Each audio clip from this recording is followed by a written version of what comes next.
They allow 26 straight to Ryan Fitzpatrick, and then they fall down 17-0 or 23 straight to Ryan Fitzpatrick, fall down 17-3 in this game. Like, last week should have been your last and final wake-up call, and they snoozed through that alarm as well. We're able to pull it out in the second half, but I don't think you can feel good about them, Broussard. Not at all. Look, I get pros will say a win is a win, and that's true. They're tied now with the Cowboys in the standings, but they have not played well. A team coming off 3 straight L's, an embarrassing loss to Miami. You had every reason to go out there and play your best football of the season. You're facing a hapless Giants team with a 38-year-old quarterback who, you know, for everybody celebrating how well he played, he was 15 for 30 for 200 yards. You know, so the fact that they needed a late drive in the fourth quarter and then overtime to win that game tells me that Dallas is going to win this division. The New England Patriots acknowledged yesterday that an independent film crew inappropriately filmed the Bengals sideline Sunday in Cleveland. Patriots play the Bengals this weekend. The film crew claimed they were shooting a Patriots web series, but admit they did not inform the Bengals or the NFL. New England also said the production crew is not part of the Patriots football operations. Meanwhile, the NFL is investigating the incident. Nick, what was your reaction to this? My reaction was, why is it always this team? Like, where's the alleged cheating scandal involving the Chicago Bears? Where's the time that the Patriots are the one being victimized on this? Like, people already, the Chiefs' equipment got sent to Jersey instead of Foxborough, and because of the Patriots' history, folks were wondering, was there a little nefarious stuff at work there? That was unfair. The Bengals clearly believe the Patriots, this wasn't an honest mistake, and so you've got one team in Cincinnati who I have no reason to question their reputation, one team in New England who I do have reason to question their reputation. At the very least, Broussard, it's a terrible look for the greatest, arguably, team in modern NFL history. Right, and my feeling, Nick, is they don't need to do this. Just like they didn't need the deflated footballs, you know? I don't know how much of an advantage you're getting from the Spygate that they did, and if this is true from this. I think they're a great football team, franchise, quarterback, coach, you know, as it is. Why do you need to do these things? But they've given up all benefit of the doubt. Like, we can't give them the benefit of the doubt because your track record says a lot about you. And, you know, they've been caught doing it too many times before. So most people are going to think, yeah, they cheated, whether they really did or not. This past weekend, the Patriots and Chiefs squared off in an AFC title rematch with Kansas City's defense, getting the best of 42-year-old Tom Brady. TB12 had just 169 passing yards and 1 score. He was also sacked 3 times, one of them by Chiefs defensive end Frank Clark, who doubled down about it to reporters, saying, quote, "We'll be seeing them in the playoffs. Hopefully we do. I want them again. They don't have a tackle that can block us. Speed, power, whatever we were throwing at them, they couldn't handle." Nick, is it a mistake to call out the New England Patriots? In general, I think the rule is yes. In this instance, I don't think it's a mistake because the reason that I said yesterday, we set aside all the officiating stuff and where Brady is as a player, all of that.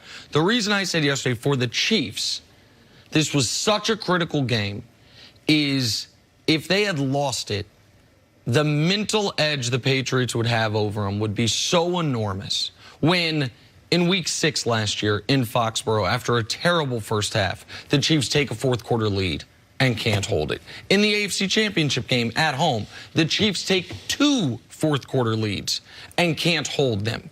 A third time, force a tie to get to overtime and can't stop them. If you then lose to them again, a clearly weakened Patriot team, a Patriot team that was playing its worst month of football all year, then what real belief do you have you can go in there and beat them? But that's not what happened. They did beat them. They pressured Tom Brady at a higher rate than he's been pressured by any team all year by a wide margin. The defense has to feel like it played spectacularly. They got twice on trick plays and a blocked punt on the special teams. That was really the entirety of the Patriots moving the football. So now I think this is LeVar Ball-ish almost. Speak it into existence. We're not afraid of them. You should be afraid of us. And I've never been a huge believer of bulletin board material to begin with.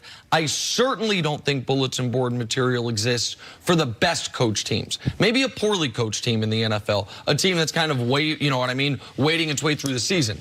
But if we assume Belichick's the greatest coach ever, we would assume that he's going to have his team at maximum motivation for a playoff game, no matter what is said. So this is Frank Clark, the Chiefs' big offseason acquisition, saying, you're not the bully on the block anymore. We are, and we have figured you out, and trying to instill that type of confidence in his team. And by the way, the Chiefs shouldn't fear the Patriots. Right now, no quality team should fear the New England Patriots, how they've played the last 6 weeks. Here's the problem. LeVar Ball wasn't right about much. Right? But look, I get what you're saying. Sometimes you can respect the team too much. Yeah. And maybe I guess you're coming from that angle of Frank Clark saying, look, we're not respecting these guys. They put their pants on, one leg at a time, just like we do. But I don't like it. I think it was foolish. Number one, but for some horrible calls by the officials, you may have lost that game. Maybe. It wasn't a done deal that New England would have won, but you may have lost that game, number one. Two, you're right. They put great pressure on Brady, and they are a good pass defense, actually. But overall, their defense isn't strong. And against the run, they're horrible. And you look at Bill Belichick, you know this is a coach that makes adjustments. You know this is a coach that I wouldn't be surprised if in that game they're not showing everything to Kansas City. They're just trying to get data and see what Kansas City may do when they meet them in the playoffs. So they're going to make the adjustments. I think they're going to try to expose them. They'll probably run the football very well if they meet Kansas City in the playoffs. Real quick, if they're not showing everything in a game when they ran a flea flicker and a running back pass, then unless they've got the annexation of Puerto Rico coming up, I don't know what trick I think the Patriots wanted that game. I think they needed that game. I think they now understand they are one loss away from not getting a bye. They understood going into that game that if they wanted any hope of getting the 1 seed, they needed to run the table. So I don't agree with you. I'm not saying that they didn't care about winning. I'm just saying keeping something in reserve. Yeah, that's what they do. They collect data. I think you'll see a different team. And I'm not picking them. I picked the Chiefs to win the AFC. But I think you'll see a different Patriots team against Baltimore if they face each other again, and then Kansas City. So I just think, Frank Clark, why? There was no need to do this. No reason to do it at all. But do you think the win means the monkey's officially off the Chiefs' back? There's no more mental edge that one team has over the other with these two? I think it officially would. I think you have to do it in the playoffs but I don't know. If they played them once in the playoffs, they played them damn near to a draw, and they lost. So it's not Phillip Rivers, who has never beaten Tom Brady. It's not Ben Roethlisberger, who I think Pittsburgh's 0-3 in the playoffs against New England since Brady has been there. That's the other reason I like this, is that the Chargers, there was Peyton Manning, who the Patriots got the better of, but Peyton Manning had some successes. But then after Patriots Colts over the last 20 years, the two top teams